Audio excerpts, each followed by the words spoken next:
Militer Zionis Israel merilis rekaman yang menunjukkan pasukan patroli Golani merebut Kastil Beaufort di Lebanon Selatan. Kastil Beaufort merupakan situs bersejarah dan menjadi wilayah strategis dan penting yang selama ini dilindungi Lebanon.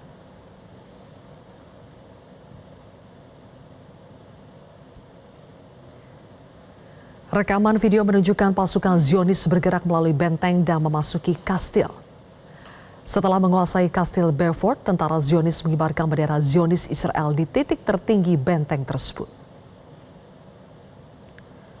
Operasi ini dilakukan di tengah gencatan senjata antara Israel dan Lebanon yang selalu dilanggar oleh rezim Zionis Israel.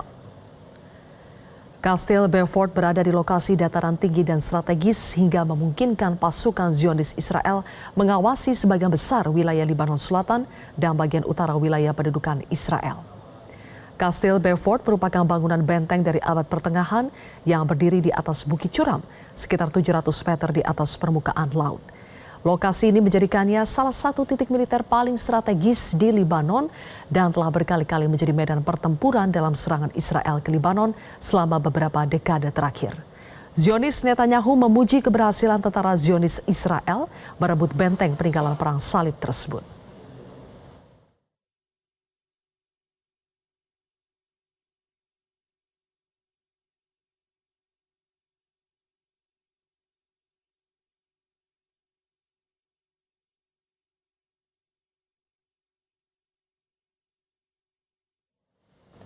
Pemirsa, tentara Zionis Israel terus melakukan aneksasi di wilayah Lebanon Selatan. Kastil Beaufort yang merupakan bangunan bersejarah berusia 900 tahun peninggalan perang salib telah direbut oleh Zionis Israel.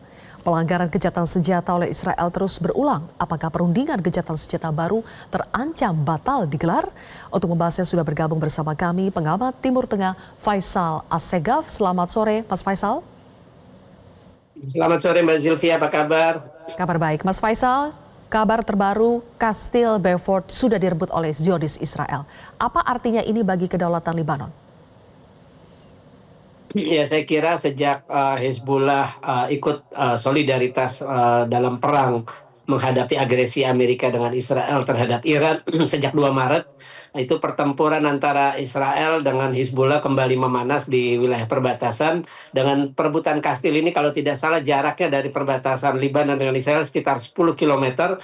Dan kita tahu terakhir Perdana Menteri Israel Benjamin Netanyahu mengancam akan melancarkan bombardir massal di wilayah Dahiyah. Dahiyah ini di selatan ibu kota Beirut yang merupakan basis Hizbullah selain di wilayah Lebanon Selatan.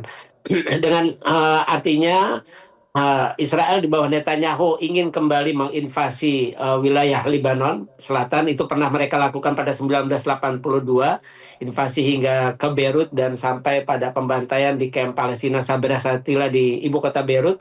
Saya kira ini akan mengulang kembali invasi yang pernah dilakukan, dan sejauh ini pasukan Israel sudah masuk 10 km ke dalam dari perbatasan dengan wilayah Israel. Ini juga menunjukkan bahwa perundingan yang terjadi antara pemerintah Lebanon dengan Israel di Washington DC sudah putaran ketiga, itu tidak berpengaruh terhadap kondisi di lapangan, situasi di lapangan. Karena sejak awal memang ketika tercapai kesepakatan gencatan senjata antara Hizbullah dengan Israel, menyusul gencatan senjata antara Hamas dengan Israel Oktober tahun lalu, sedangkan dengan Hizbullah sebulan kemudian atau November tahun lalu, itu salah satu yang dituntut oleh Amerika bersama Israel adalah pelucutan senjata Hamas. Itu yang diminta oleh Israel sampai akhir tahun lalu, batas atau tenggat yang diberikan oleh Israel maupun Amerika terhadap pemerintah Lebanon. Tapi kita tahu pemerintah Lebanon dengan kekuatan militer yang jauh lebih kecil ketimbang Hizbullah tentu tidak mampu atau tidak berani untuk melucuti senjata Hizbullah seperti yang diinginkan oleh Amerika dengan Israel. Saya kira perlawanan yang dilakukan Hizbullah tentu menjadi pertimbangan bagi Netanyahu untuk terus bagaimana mereka melancarkan invasi, melancarkan serangan udara untuk menghabisi infrastruktur ataupun para petinggi Hizbullah setelah pencapaian yang berhasil pada September 2024 dengan membunuh Sekretaris Jenderal Hizbullah paling lama memimpin, yakni Hasan Nasrallah. Ya. Mas Faisal, apa sebetulnya dalih dari Zionis Israel terus melakukan serangan terutama di wilayah Lebanon Selatan? Padahal Halo, Mbak mereka Zilvia. sudah... Ya, Mas Faisal bisa mendengar suara saya? Halo Mbak. Oke, Pemirsa, tampaknya masih ada gangguan komunikasi. Kami akan coba perbaiki sambungan bersama dengan pakar Timur Tengah, yaitu Faisal Assegaf. Halo Mas Faisal. Suara saya kedengaran, Mbak? Udah? Ya, terdengar. Oke, Mas Faisal, saya ulangi lagi ya pertanyaan saya ya. Ya. Apa sebetulnya dalih dari Zionis Israel terus melakukan serangan ke wilayah Libanon Selatan, padahal mereka juga sudah sepakat untuk melakukan gencatan senjata dengan Libanon? Ya, dalihnya karena memang sesuai kesepakatan gencatan senjata tahun lalu, November tahun lalu, salah satu tuntutan yang diminta oleh Amerika dengan Israel adalah perlucutan senjata Hizbullah. Jadi seperti yang diminta dengan Hamas, yaitu Hamas dilucuti. Nah, sama seperti dengan Hizbullah Libanon, yaitu salah satunya Hizbullah dilucuti. Itu tenggat yang diberikan oleh Amerika maupun Israel adalah 31 Desember 2025. Dan kita tahu karena kekuatan militer pemerintah Libanon sangat tidak sebanding dengan kekuatan militer Hizbullah, ya pemerintah Libanon tidak berani dan tentu saja tidak mampu untuk melucuti persenjataan Hizbullah yang merupakan milisi Syiah paling kuat di Libanon Selatan selain milisi Amal.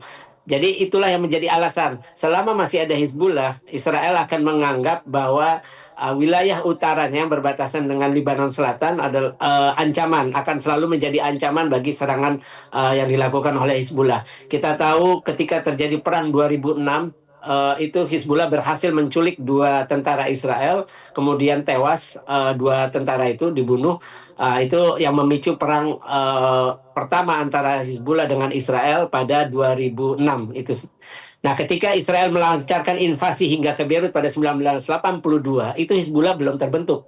Makanya pembentukan Hizbullah yang didukung oleh Iran sejak awal itu salah satu kunci yang bisa menghambat atau memperlambat aneksasi atau invasi Israel ke Libanon Selatan.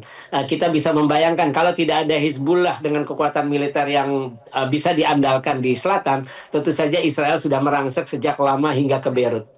Oke.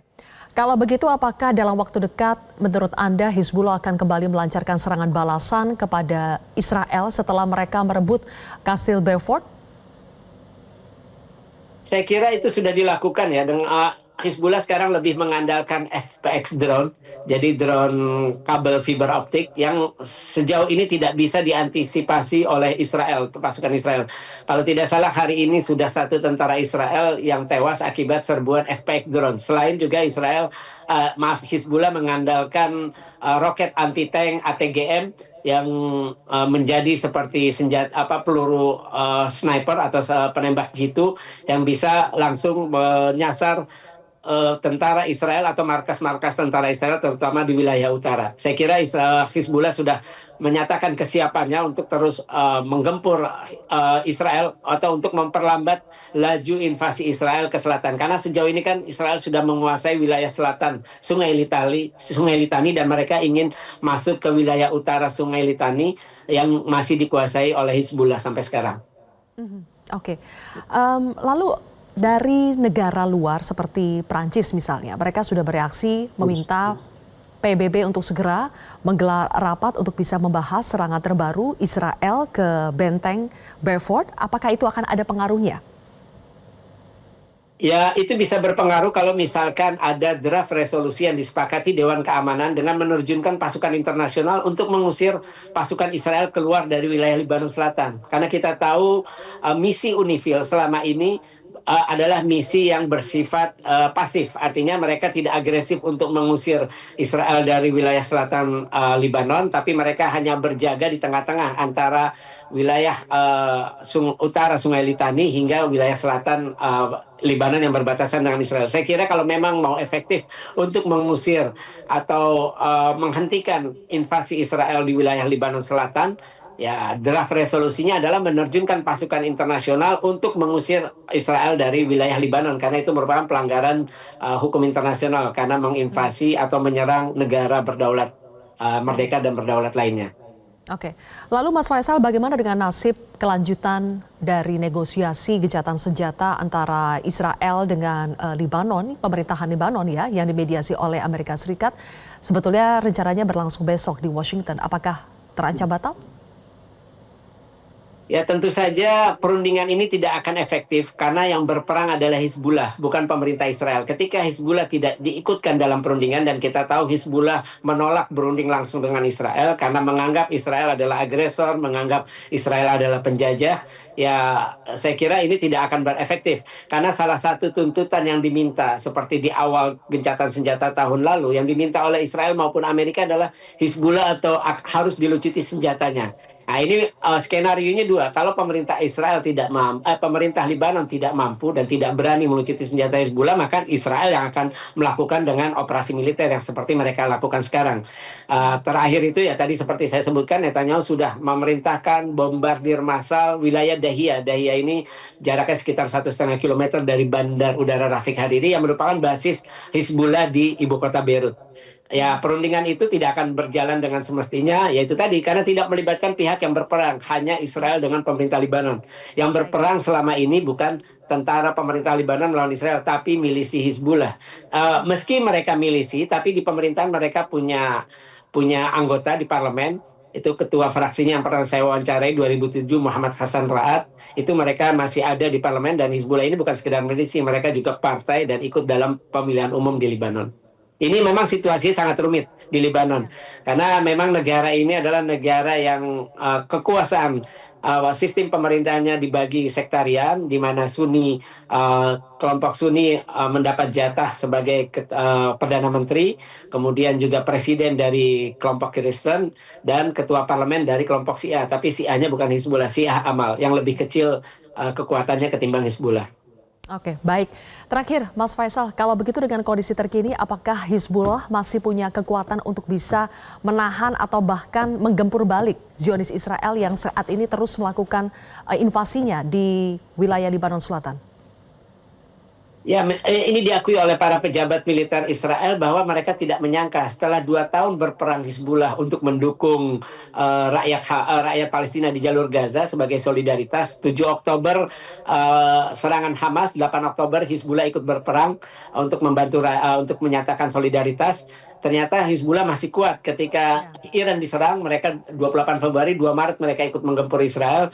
Ternyata Hizbullah masih bisa menunjukkan kekuatan. Ini memang para pejabat Israel pun terkejut. Ternyata Hizbullah masih mampu untuk berperang setelah 2 tahun berperang dengan Israel sebagai bentuk solidaritas terhadap rakyat Palestina yang menjadi korban genosida Israel di Gaza. Saya kira bukan sekedar persenjataan, tapi ideologi anti-Zionis, ideologi nasionalisme. Karena yang dilakukan oleh Hizbullah bukan sekedar mereka anti terhadap Israel, tapi mereka menjaga wilayah kedaulatan Libanon. Bisa dibayangkan kalau Hizbullah dilucuti senjatanya, artinya Israel bisa bebas masuk karena memang tentara pemerintah kekuatan militernya tidak ada, dan Barat terutama Amerika tentu tidak ingin kekuatan militer Libanon sangat kuat karena itu berbatasan dengan Israel, dianggap bisa mengancam eksistensi maupun keamanan Israel.